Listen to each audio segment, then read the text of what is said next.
artificial radioactivity கொடுத்திருக்காங்க. So ரொம்ப சிம்பிளாக தான் இருக்கும். ஸோ நேச்சுரல் ரேடியாக்டிவ் பார்த்தீங்கன்னா செல்ஃப் டிஸ்இன்டெகிரேஷன் ஆஃப் நியூக்ளியஸ் நேச்சுரலாக ஓனாக நடக்கும். ஸோ எந்த ஒரு இன்டியூஸ்டும் இல்லாமல் தானாக நடக்கிறதா நேச்சுரல் ரேடியோஆக்டிவிட்டி. அது ஆர்டிஃபிஷியல் ரேடியோஆக்டிவ் பார்த்தீங்கன்னா ஏதோ ஒரு induced process disintegration of nucleus through induced ஏதோ ஒரு இன்டியூஸ் நம்ம மேன்மேடால் ஏதோ ஒரு இன்டியூஸ் பண்ணுறோம். ஸோ அதான் பார்த்தீங்கன்னா artificial radioactivity. Alpha beta and gamma radiations are emitted. Mostly elementary particles such as neutron positron etcetera are emitted அப்படின்னு சொல்லியிருக்காங்க. ஸோ நேச்சுரல் ரேடியோ ஆக்டிவிட்டியில் தான் பார்த்தீங்கன்னா ஆல்ஃபா பீட்டா காமா வரும். ஸோ இதனால் நோட் பண்ணிக்கோங்க. It is spontaneous process. So தன்னிச்சையாகவே நடக்கக்கூடாது. இது ஆர்டிஃபிஷியல் பார்த்தீங்கன்னா தூண்டப்பட்ட நிகழ்வு induced process. Exhibited by elements with atomic number more than 83. So இது பொதுவாக பார்த்தீங்கன்னா 83 விட அதிகமாக அணு எண் கொண்ட தனிமங்களை நடைபெறுது அப்படின்னு சொல்லியிருக்காங்க.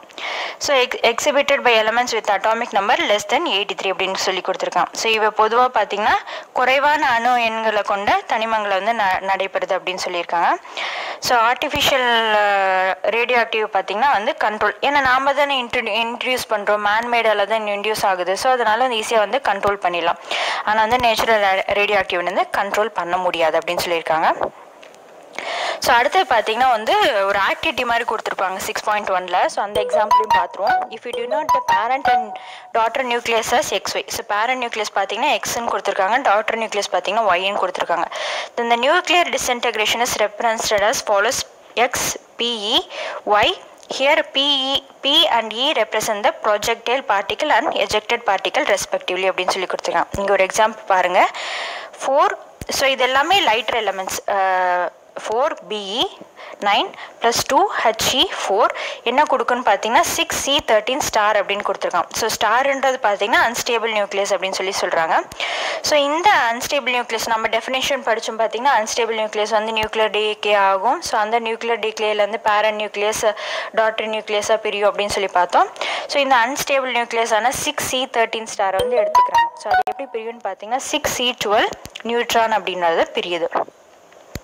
ஸோ இங்கே எப்படி ரெப்ரசன்ட் பண்ணுறாங்கன்னா XPEY அப்படின்னு சொல்லி ரெப்ரசன்ட் பண்ணுறாங்க. ஸோ எக்ஸ் பார்த்தீங்கன்னா பேரண்ட் நியூக்ளியஸ், பி பார்த்தீங்கன்னா ப்ரொஜெக்டடு, இ பார்த்தீங்கன்னா எஜெக்டட் பார்ட்டிக்கல், ஸோ ஒய் பார்த்தீங்கன்னா டாட்டர் நியூக்ளியஸ். ஸோ அடுத்து பார்த்தீங்கன்னா இந்த above nuclear reaction C13 star is unstable. So நம்ம ஏற்கனவே சொன்ன மாதிரி C13 ஸ்டார் பார்த்தீங்கன்னா அன்ஸ்டேபிளாக இருக்குது and it is radioactive. This reaction can be represented as 4BE 9 alpha N 6C12 அப்படின்னு சொல்லி கொடுத்துருக்காங்க. ஸோ இந்த ப்ராசஸ் எப்படி நடக்கும் அப்படின்னு பார்த்தீங்க எப்படி பிரியும். இந்த 6C13 கீழே எப்படி எழுதியிருக்காங்கன்னு பார்த்தீங்கன்னா 6C12 + நியூட்ரான் அப்படின்னு எழுதியிருக்காங்க. ஸோ நம்ம ஏற்கனவே இங்கே பார்த்தோம்லையே எக்ஸ் பேரண்ட் நியூக்ளியஸ், பி பார்த்தீங்கன்னா ப்ரொஜெக்டட், இ பார்த்தீங்கன்னா எஜெக்டட், ஒய் அப்படின்னு சொல்லி கொடுத்துருக்காங்க.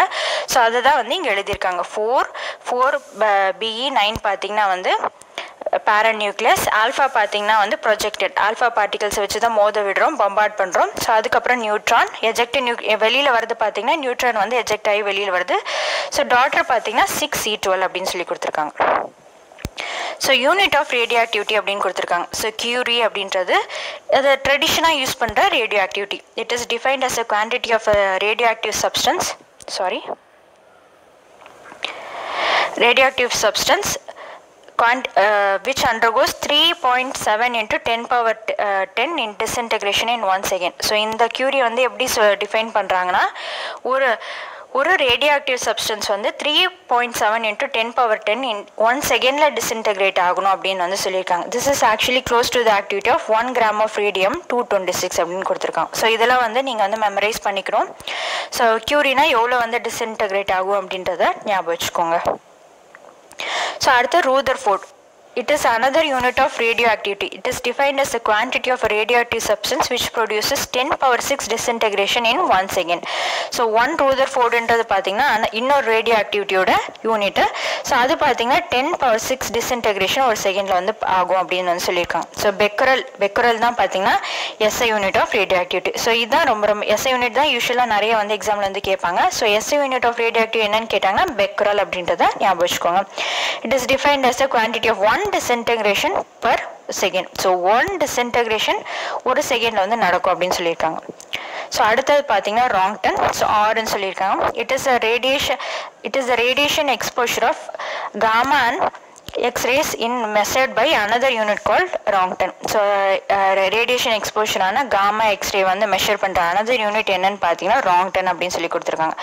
One Rankton is defined as a quantity of radioactive substance which produces a charge of 2.58 into 10 power minus 4 coulomb in 1 kg of air under standard condition of pressure, temperature and humidity அப்படின்னு கொடுத்துருக்காங்க.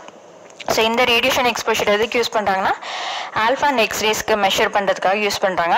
1 ராங்டன் வந்து எப்படி define பண்ணுறாங்கன்னா 2.58 into 10 power minus 4 coulomb வந்து produce ஆகும் 1 kg of air under standard condition of pressure, temperature and humidity அப்படின்னு கொடுத்துருக்காங்க.